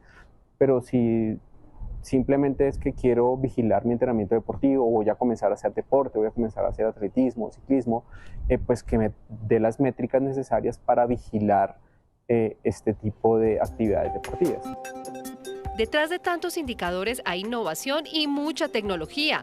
Este laboratorio de Huawei en la ciudad de Dongguan, en China, se dedica precisamente, entre otras, a comparar sus resultados con las pruebas estándar y así asegurar que las mediciones son precisas. Esto es como un laboratorio de salud, no es una sala de exhibición. Aquí se investiga, se desarrolla y se prueban muchos parámetros e indicadores al practicar deportes. En todo el mundo tenemos 3 laboratorios como este. Hay otro aquí en China y un tercero en Finlandia, lo cual nos permite reunir a los numerosos expertos, tanto internos como externos. Podemos recopilar toda la experiencia de los profesionales y evaluar con antelación cualquier indicador potencial, útil y valioso. Todos los datos y resultados obtenidos podrían ser muy útiles para mejorar continuamente la experiencia en la práctica de deportes y algunos de los datos de monitorización. En el caso de esta marca, que ofrece en sus relojes más de 100 modos de entrenamiento o actividades, cada indicador, como la frecuencia cardíaca o la saturación de oxígeno, entre otros, es probado en deportistas profesionales con sensores que perfeccionan cada medición. La innovación tiene que ser significativa. Por ejemplo, ahora tenemos mediciones adicionales con la punta del dedo porque la yema del dedo puede proporcionar indicadores más rápidos y precisos para reflejar la situación de tu cuerpo. Pero no solo el monitoreo de la salud, sino también puede ofrecer nuevas e interesantes formas de interacción con el reloj inteligente. Tienen claro, eso sí, que son una ayuda y que no reemplazan la orientación profesional. Creo que nadie puede reemplazar a los médicos ni a las autoridades en materia de medicina. Lo que podemos hacer es ayudar a los consumidores a prevenir los riesgos potenciales. ¿Cómo lo logramos? Proporcionando, entre otros, un enfoque y mediciones más precisas y científicas sobre los indicadores corporales. Eso sí, se apunta a que las funciones de salud sean cada vez más avanzadas y abarquen mediciones como la glucosa o evaluación de síntomas como la tos. En este camino seguramente también llegaremos al momento en que podamos compartir los datos en tiempo real con nuestros médicos y centros de salud, lo cual tendrá un impacto muy importante en la atención médica. Feliz tarde, Andreina. Feliz tarde para usted, doctora Fernanda. Y volvemos a hablar de inflación y de salud, porque los costos en este servicio fundamental fueron uno de los factores que más impulsaron la inflación con la que cerró 2025. Hoy el gasto de bolsillos de los ciudadanos es cada vez mayor, especialmente en servicios médicos y medicamentos que el sistema de salud no les entrega. Nicole Buitrago, ¿en cuánto quedó la inflación en el sector salud y qué dicen los pacientes? Andreina, muy buenas tardes. Precisamente la inflación para el sector de la salud se ubicó 2 puntos por encima del IPC a nivel general. Cerró 2025 ubicada en un 7.20%. Principalmente lo advierten los expertos y también lo denuncian los ciudadanos. En el último año los colombianos han tenido que sacar de sus ingresos para financiar esos servicios médicos que no les brinda el sistema de salud. Y lo que uno se encuentra en este tipo de dispensarios de medicamentos es que precisamente son las medicinas el principal problema, la principal fractura entre el sistema de salud y los afiliados a la EPS. Llegan acá con autorizaciones, se van a la casa con las autorizaciones pendientes y no les entregan ningún medicamento. Pero ¿qué pasa? A pocas cuadras, a pocos metros, sí se encuentran con una droguería del sector comercial en donde pueden comprarlo, sacan de su bolsillo, de sus ingresos mensuales para gastar por este servicio que debería garantizarles el sistema de salud. La ciudadanía tiene claro que durante 2025 incrementó el costo para acceder a su derecho a la salud. Me ha tocado comprar los medicamentos porque no los hay. ¿Normalmente cuánto ha tenido que gastar? He tenido que gastar aproximadamente entre unos 30 a 40 mil pesos adicionales. Gastar del bolsillo de nosotros, sí, en ocasiones sí, porque es que todos los medicamentos no los entrega la EPS.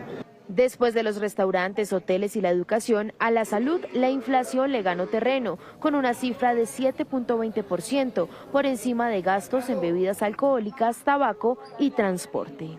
En particular, lo que tiene que ver en el IPC en salud estuvo 2 puntos porcentuales por encima del promedio del IPC. Esto lo que significa es un incremento en el gasto de bolsillo para los hogares.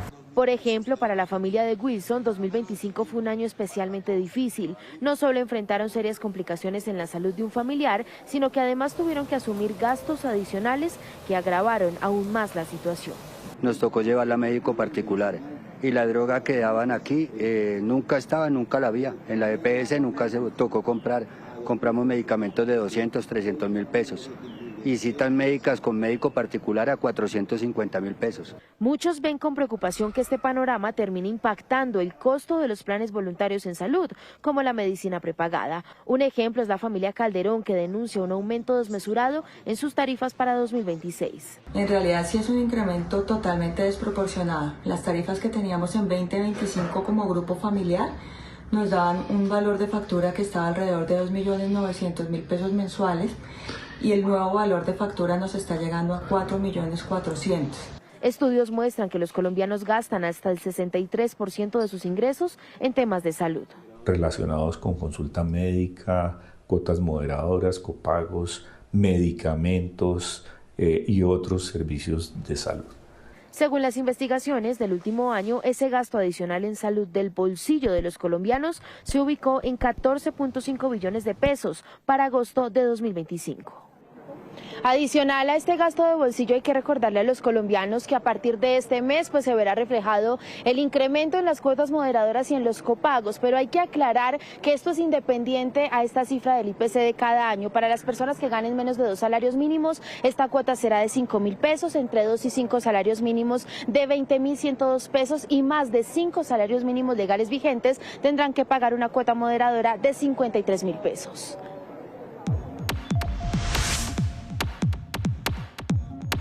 Inflación.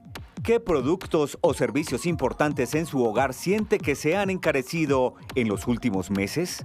Los leemos en @noticiascaracol. A las 2 de la tarde, 5 minutos, cambiamos de tema. En el municipio de Tibú, norte de Santander, hay más de 20.000 familias afectadas por la cancelación del servicio de gas domiciliario. Richard Quiñones, ¿qué está pasando hasta ahora? ¿Qué es lo último? A esta hora es noticia en el municipio de Tibú, en norte de Santander, la suspensión del servicio de gas domiciliario a miles de familias. La empresa operadora tomó la decisión luego de amenazas y presiones de grupos armados ilegales que delinquen en la región del Catatumbo. La situación fue catalogada como un caso de fuerza mayor, mientras las autoridades evalúan medidas para restablecer el servicio y garantizar la seguridad del personal. El alcalde del municipio de Tibú, Richard Claro, manifestó su preocupación.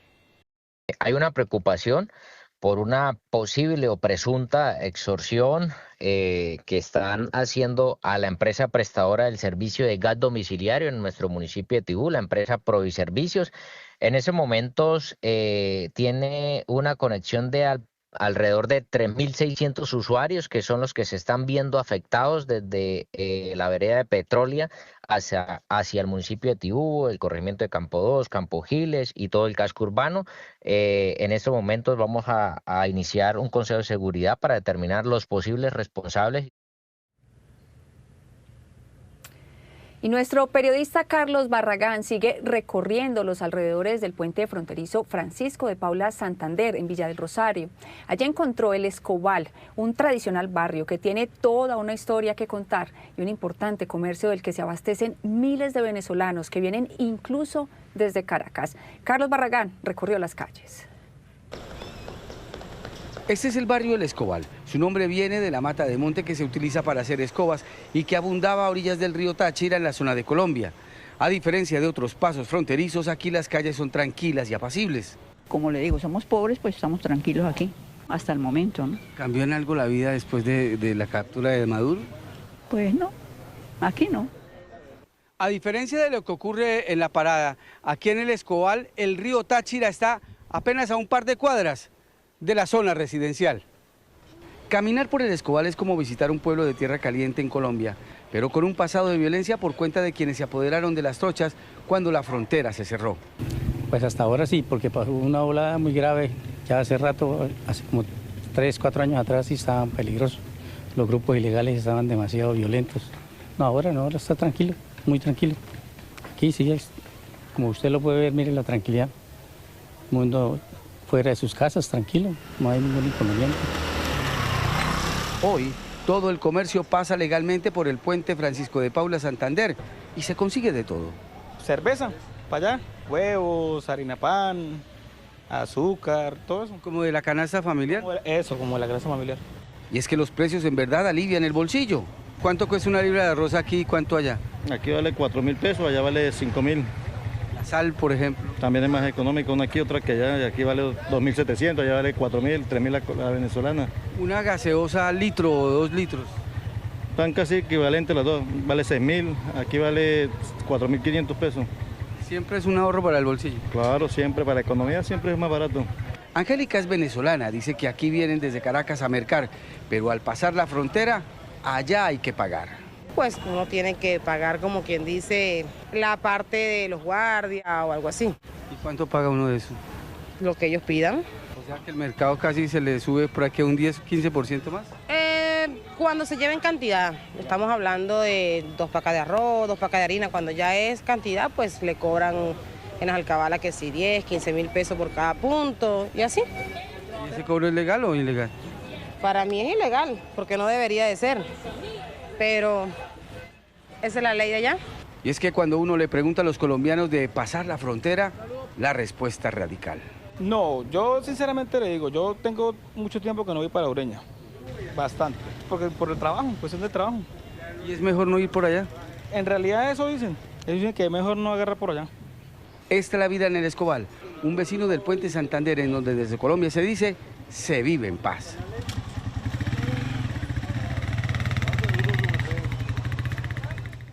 A través del arte, un joven bogotano transforma la dificultad en un mensaje de inspiración. Desde hace 2 décadas pinta con la boca y enseña que el verdadero talento nace de la perseverancia y la pasión. Hola, soy Román Luna Rojas y esta es mi historia.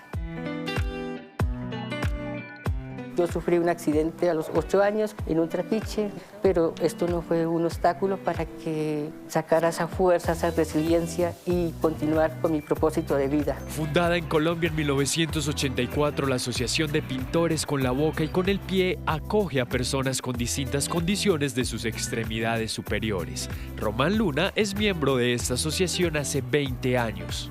Somos una familia integrada por muchos artistas que día a día nos esforzamos para sacar nuestro talento adelante. Además, Román es conferencista en el área motivacional y docente universitario de pintura. Pues me enseñó muchas técnicas de pintura. Es una persona muy dedicada a su trabajo. Román, ¿cuál es su mensaje para las personas que creen que la discapacidad es un impedimento? Que jamás se den por vencidos. Siempre los sueños se pueden construir. Con más de 50 miembros, la Asociación de Pintores con la Boca y el Pie ha permitido que personas como Román puedan obtener su sustento de las obras que hacen con pulso fino. Esas obras son enviadas a Suiza. Muchas obras han sido escogidas para calendarios, tarjetas de Navidad. Por su talento y dedicación a enseñar y motivar a otros, Román Luna es un colombiano que hace historia.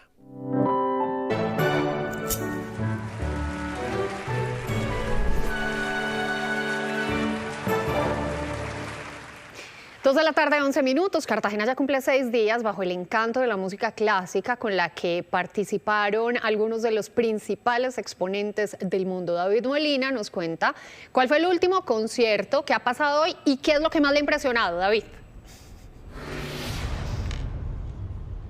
Alejandra, un saludo para usted y todos los televidentes. Pues mire, yo los saludo desde una parte de la ciudad amurallada y a mi espalda tengo uno de los sitios que se ha habilitado para este 6º día a propósito de este Festival de Música Clásica. Se trata del Hotel Santa Teresa. Puntualmente que el espacio que se va a habilitar va a ser la capilla colonial que está al respaldo de este edificio. Pero anoche vivimos un momento muy especial, puntualmente con la Orquesta de Cámara Franz Liszt, quien se presentó en el Teatro Adolfo Mejía a unas cuadras de aquí. Y tenemos que recordar que siempre todos estos grandes eventos se han confluido en todo lo que tiene que ver con la ciudad amurallada. Y a propósito de lo que vivimos en la jornada de esta mañana, aquí va la nota. En el 6º día del Cartagena Festival de Música, la capilla del Hotel Charleston Santa Teresa se sumó a las locaciones de este gran encuentro de música clásica. La jornada empezó con una clase histórica sobre Frédéric Chopin. La música romántica será la brújula de las presentaciones del día. La música de Chopin tiene algo de nostalgia y melancolía y tiene mucho de su amor a su tierra de origen.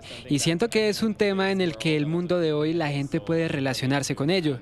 Es un sentimiento universal y sus piezas son conmovedoras. En palabras de uno de los grandes artistas de esta edición, este intérprete polaco marcó un antes y un después en la música clásica. Presentaré el concierto de piano número 2 de Chopin con la orquesta Franz Liszt y para mí es una de las piezas más preciosas de piano, en un concierto clásico del repertorio romántico y estoy seguro que hará que la audiencia se enamore. Más tarde, a las 4 p.m. llega desde España la violinista Leticia Moreno, que presentará El alma del norte y del oeste en las músicas para violín y piano. Tendré la ocasión de interpretar la sonata número 9 a Kreutzer de Beethoven, que es una obra que sigue inspirando a todo tipo de artistas y obras culturales, ¿no? Es una obra mítica en el repertorio violinístico y una de las grandes obras que ha creado el ser humano. Desde hace unas horas, la Orquesta Filarmónica Juvenil de Bogotá ultima detalles para la gran presentación de mañana, que tendrá un fuerte componente de ópera italiana. El Santa Teresa y el Adolfo Mejía, el teatro principal, van a ser nuevamente los escenarios en donde se presentarán todos los artistas internacionales y nacionales. Y mañana la Orquesta Filarmónica, su sección juvenil, va a tocar en ese emblemático Teatro de la Heroica. Y usted, David, será nuestros oídos y nuestros ojos ahí en Cartagena. Muchas gracias. Y es momento de sacar el celular y escanear el código QR que está apareciendo en pantalla para conectarse con nuestras historias digitales. Hoy les contamos para qué sirve la línea verde puesta en algunas de las vías de Bogotá y cuál es la multa a la que se enfrentan los conductores de la capital que no la respeten. Nos encuentra como @noticiascaracol en YouTube, Facebook, X, Instagram y TikTok. Estos son los sucesos que hacen noticia en el mundo a esta hora. Un nuevo hecho de violencia policial se registró en Estados Unidos, en esta ocasión en el estado de Oregón. 2 personas resultaron heridas en medio de un operativo. Las investigaciones avanzan mientras las protestas aumentan por un incidente similar ocurrido en Minnesota. Sin importar las bajas temperaturas del invierno, decenas de manifestantes salieron a las calles y lamentaron que 2 personas hayan recibido disparos por agentes policiales en Portland. Una pareja de esposos fue hospitalizada. Policías dispararon en su contra en hechos aún confusos. Nuestros oficiales respondieron y encontraron a un hombre y una mujer con aparentes heridas de bala. Los oficiales aplicaron un torniquete y llamaron al personal médico de emergencia. Los pacientes fueron trasladados a un hospital local y se desconoce su estado en este momento. Este episodio se suma al caso de Rennie Nicole Good en la ciudad de Minneapolis. Fue abatida en un retén por un agente de ICE, el Servicio de Inmigración y Fronteras estadounidense.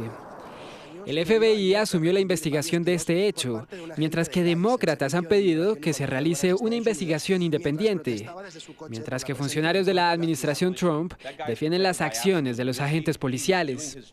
El hecho genera indignación, no solo por su crudeza, sino por la respuesta de las autoridades. Jacob Frey, el alcalde de la ciudad, le envió un fuerte mensaje a los migrantes. Lárguense de Minneapolis, no los queremos aquí. Su respuesta es motivo de protestas en todo el país. Pueden ver detrás de mí que todo es hielo. Definitivamente no es el invierno más frío de Minnesota, pero este año sí que es frío. Protesto porque no quiero a ICE aquí. Asesinan, secuestran y eso no está bien.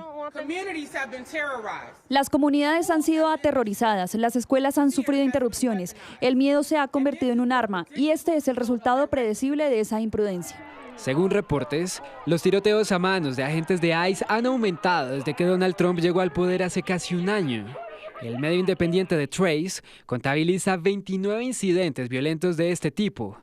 16 de ellos fueron tiroteos y se teme que aumenten por el discurso de Trump en contra de la migración. Irán cumple 24 horas sin internet, una medida tomada por el gobierno para silenciar a la multitud en medio del estallido social que ahora reclama el fin de la República Islámica. La ONG Iran Human Rights informa que hay por lo menos 51 muertos, 2.200 detenidos y centenares de heridos durante las protestas que se iniciaron el 28 de diciembre por la crisis económica y desataron una ola de violencia y represión. Los manifestantes, cansados del régimen teocrático, ahora piden el regreso de la monarquía representada por Reza Pahlavi, el hijo del Shah derrocado en 1979. Hoy a las calles también salió una multitud que respalda al presidente iraní y a su gobierno. Para entender más sobre lo que sucede en Irán, le preguntamos a María Teresa Aya, analista internacional de Noticias Caracol. Teresita, ¿cuál es la razón de esta nueva crisis interna y a qué puede llevar? Buenas tardes. Irán cumple cerca de 2 semanas de protestas y manifestaciones, cada vez más grandes y cada vez más violentas. Protestas que iniciaron en el Gran Bazar de Teherán, el centro de mercado, por un tema económico, una muy alta inflación y una devaluación de la moneda que ha hecho que la gente cada vez tenga menos poder de compra. Esto porque la situación económica en Irán es muy precaria. Existen sanciones internacionales que cada vez se sienten más. Hay un mal manejo de los activos, una infraestructura petrolera deficiente y mucha corrupción. Esto llevó a grandes protestas hace 2 semanas, pero ahora se les está sumando también el tema de quienes quieren protestar en contra del gobierno. Irán tiene un régimen autoritario islámico, una dictadura islámica, en la que no hay derechos políticos, no hay derecho de la oposición, no hay libertad de prensa, no hay libertades políticas. Las mujeres, por ejemplo, tienen que vestirse con cuidado y recordemos la muerte de Masha Amini porque se le veía el pelo y tenía mal puesto el velo. No hay derechos y cada vez son más los jóvenes que piden ese cambio de gobierno.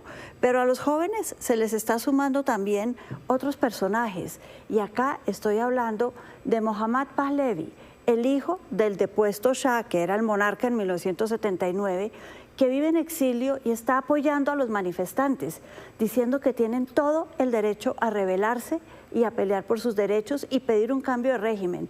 Es más, que él tiene ya preparado un régimen de transición de 100 días por si él puede volver y ayudar con ese cambio de régimen, lo que ha hecho que hoy en Irán se pida el regreso de la monarquía, no necesariamente de la democracia, pero sí de la monarquía y con eso paren. Todo esto en unas protestas que cada vez son más y más grandes a lo largo de todo el país y de un Estados Unidos que le ha dicho a Irán que si ellos tocan a los manifestantes va a haber repercusiones. Pero a pesar de eso les cuento, hay más de 40 muertos hoy y cerca de 2.200 desaparecidos y prisioneros políticos en Irán. Teresita, gracias. Rusia lanzó otra oleada de ataques contra Ucrania, usando esta vez incluso un misil hipersónico, cuyos restos vemos aquí. Varias ciudades quedaron sin suministro eléctrico. 5 personas murieron y más de 30 resultaron heridas, 6 de ellos niños. Una vez más, la ofensiva tuvo como objetivo la infraestructura energética de Ucrania. Más de 80.000 viviendas están sin energía ni calefacción en pleno invierno, cuando los termómetros registran temperaturas bajo cero. Por el momento, las negociaciones de paz impulsadas por Estados Unidos no dejan resultado tangible mientras los ataques rusos se intensifican. Los países de la Unión Europea dieron su visto bueno al acuerdo con Mercosur, negociado largamente, esto durante una reunión de sus embajadores en Bruselas y pese a la oposición de países como Francia, Polonia, Irlanda y Hungría. Esto permitirá que la presidenta de la Comisión Europea, Ursula von der Leyen, firme el acuerdo en Paraguay el próximo 17 de enero. Sin embargo, el Parlamento Europeo también debe dar su visto bueno al tratado comercial. Y el resultado ahí no es claro, pues unos 150 eurodiputados de 720 amenazan con recurrir a la justicia para impedir su aplicación. Agricultores de Francia, Alemania, Italia y otros países ya iniciaron protestas y bloqueos de vías, pues temen verse perjudicados por los productos americanos. A esta hora es noticia la muerte de uno de los hombres del anillo de seguridad de Iván Mordisco, el máximo cabecilla de las disidencias de las FARC, alias Polo, que murió en medio de una operación de las fuerzas militares en el Amazonas. Su nombre, Cristian Eiler Matías Hernández, señalado de homicidios, de narcotráfico, de reclutamiento de niños y de atentados con explosivos a bases militares y a la policía. En esta operación murieron 4 de estos integrantes, otros 4 fueron capturados y 3 criminales se sometieron a la justicia. A esta hora en Girardot, Cundinamarca, las autoridades reportan fuertes lluvias que en la mañana de hoy convirtieron en grandes caudales algunas calles de la ciudad, causando inundaciones en diferentes barrios, entre los más afectados, Gólgota, Villa Alexander y Santa Isabel. La caída de árboles y represamiento de alcantarillas se suman a la emergencia. El mal manejo de basuras agravó la situación, ya que obstruyó los drenajes y empeoró las inundaciones. Organismos de socorro están realizando un censo en sectores afectados para determinar daños y programar apoyos a las familias damnificadas. A esta hora es noticia en Antioquia la implementación de todos los dispositivos de seguridad vial en el departamento debido al plan Éxodo y el plan Retorno de este Puente de Reyes. Según la Policía de Tránsito y Transporte, en Antioquia se estima la movilización de aproximadamente 650.000 vehículos, para lo cual se dispuso una estrategia de 23 cuadrantes viales y más de 250 uniformados que brindarán acompañamiento, control y prevención en las principales vías. Las autoridades invitan a los actores viales a conducir con responsabilidad y a acatar, por supuesto, las normas de tránsito. Por los lados de Medellín, directivas de las terminales revelaron que durante este fin de semana se proyecta un flujo de más de 390.000 pasajeros y 24.800 vehículos por las sedes del sur y del norte de la ciudad. 2:35 p.m. Hay emoción en el departamento del Tolima tras el avistamiento de un venado rojo que habita la zona de Páramo y que según Cortolima no se veía desde hace décadas. La presencia de esta especie no es habitual porque son animales que habitan zonas de mucha altura. Tras su observación, el llamado es solo uno: a protegerlo. El sorpresivo avistamiento fue reportado por un turista mientras transitaba por la carretera Líbano-Manizales. La emoción de ver a este ejemplar tan cerca fue evidente. Es un amor, ¿cómo se llama? No sé. Es un ciervo. Un ciervo aquí en el Nevado, en el Parque Nacional de los Nevados. Qué hermoso. No lo pueden cazar. Hermoso.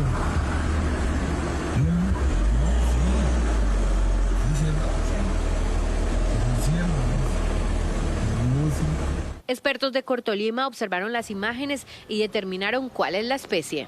Bueno, su nombre científico es Mazama rufina, es un venado rojo, venado de páramo o venado de montaña. Se encuentra presente en los ecosistemas altoandinos, tanto de Colombia como Perú y Ecuador. Es raro el avistamiento del mismo porque ellos son muy sensibles o muy esquivos a la presencia del ser humano.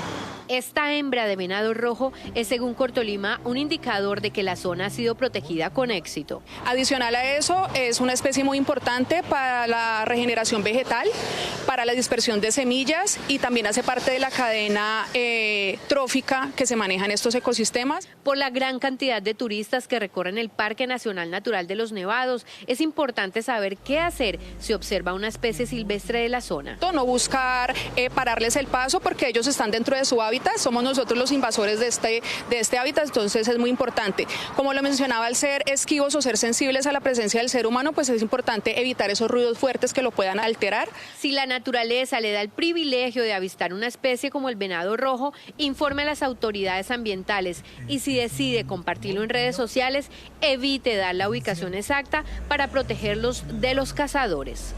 A las 3:18 seguimos con más noticias Caracol del día. La Defensoría del Pueblo ha venido recibiendo miles de quejas de pacientes de la nueva EPS por problemas con la entrega de los medicamentos en estos primeros días del año. El organismo le hizo un llamado a la entidad y a la Superintendencia de Salud para que haya una pronta solución. El reporte lo tiene Jessica Gutiérrez de Blue Radio. Hola, buenas tardes. La Defensoría del Pueblo está alertando el incremento de los casos en la entrega inoportuna de medicamentos, especialmente para los afiliados de la nueva EPS. Recordemos que desde este 1 de enero esta entidad cambió su gestor farmacéutico, que recordemos era Colsubsidio. Desde entonces anunció los nuevos dispensarios, pero a hoy, 9 de enero, varios de los pacientes están reportando que no tienen dónde ir a reclamar los medicamentos para continuar con sus tratamientos. Salimos a las calles a preguntarle a varios de esos pacientes en dispensarios acá de la ciudad de Bogotá cuáles eran esas problemáticas que persistían. En este momento no hay, queda pendiente, el pendiente pues uno cree que va a durar unos 15, 20 días, dura un mes, 2 meses, 3 meses, tengo 3 meses de que no me dan este medicamento. Y a nosotros, el año pasado, de los 12 meses del año, solo me entregaron medicamentos para 3 meses. El resto del tiempo las enfermedades avanzan y lo pueden llevar a uno a la muerte. Tantas enfermedades.